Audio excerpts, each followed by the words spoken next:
Selamat pagi, perkenalkan nama saya Kevin Sinaga dengan NIM 120331303. Pertama-tama, marilah kita panjatkan puji dan syukur kita kepada Tuhan Yang Maha Esa karena diberikan kesehatan dan keselamatan bagi kita.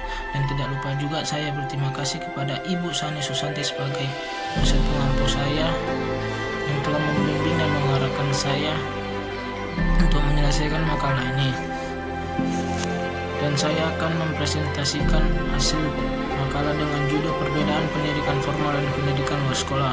Yang pertama, pendidikan formal. Pengertian pendidikan formal ialah kegiatan yang sistematis, berstruktur, bertingkat, berjenjang, dimulai dari sekolah dasar sampai dengan perguruan tinggi dan startup dengannya termasuk ke dalamnya ialah kegiatan studi yang berorientasi akademis dan umum, program spesialisasi dan latihan profesional yang dilaksanakan dalam waktu yang terus menerus.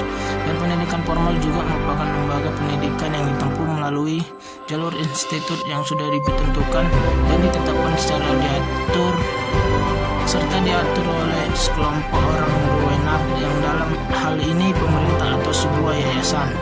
Tujuan pendidikan formal dibedakan menjadi beberapa, yaitu melatih kemampuan akademis, melatih mental, fisik dan disiplin, melatih tanggung jawab, mengembangkan diri dan kreativitas, membangun jiwa sosial, membentuk identitas diri.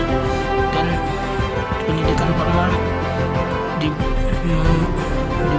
ciri-cirinya, yaitu memiliki kurikulum yang jelas, materi pembelajaran yang digunakan bersifat akademis, memperlakukan syarat tertentu bagi peserta didik, proses pendidikannya cukup lama, penyelenggaraan pendidikan berasal dari pihak pemerintah maupun swasta, tenaga pengajar harus memenuhi klasifikasi tertentu, peserta didik mengikuti ujian formal, adanya pemberlakuan administrasi yang seragam.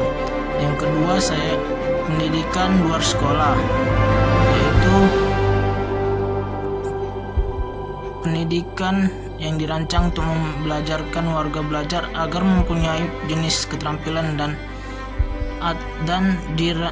atau pengetahuan serta pengalaman yang dilaksanakan di luar jalur pendidikan formal atau persekolahan.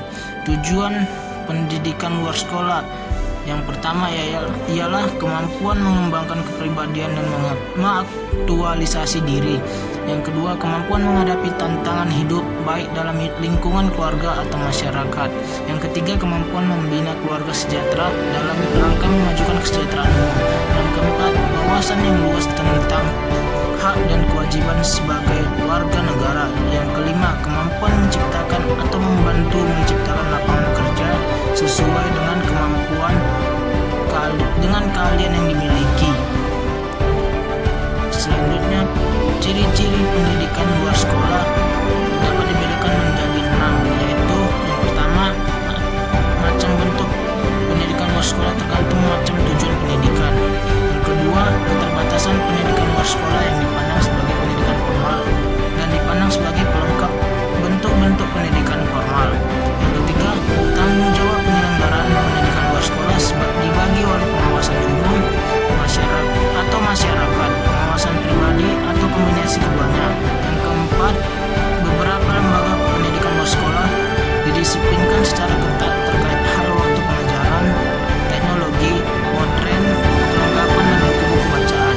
Yang kelima, metode pengajaran bermacam-macam dari tatap muka atau guru dan kelompok-kelompok belajar sampai penggunaan audio, televisi, unit latihan keliling, demonstrasi, kursus korespondensi maupun alat-alat bantu visual.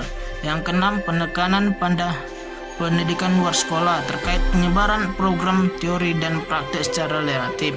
Dan di sini saya dapat menyimpulkan pendidikan luar sekolah mempunyai bentuk dan pelaksanaan yang berbeda dengan sistem yang sudah ada di pendidikan sekolah. Pendidikan luar sekolah timbul dari konsep pendidikan seumur hidup, di mana kebutuhan akan pendidikan tidak hanya pada pendidikan persekolahan atau pendidikan formal saja. Pendidikan luar sekolah pelaksanaannya lebih ditekankan kepada pemberian keahlian dan keterampilan dalam suatu bidang tertentu.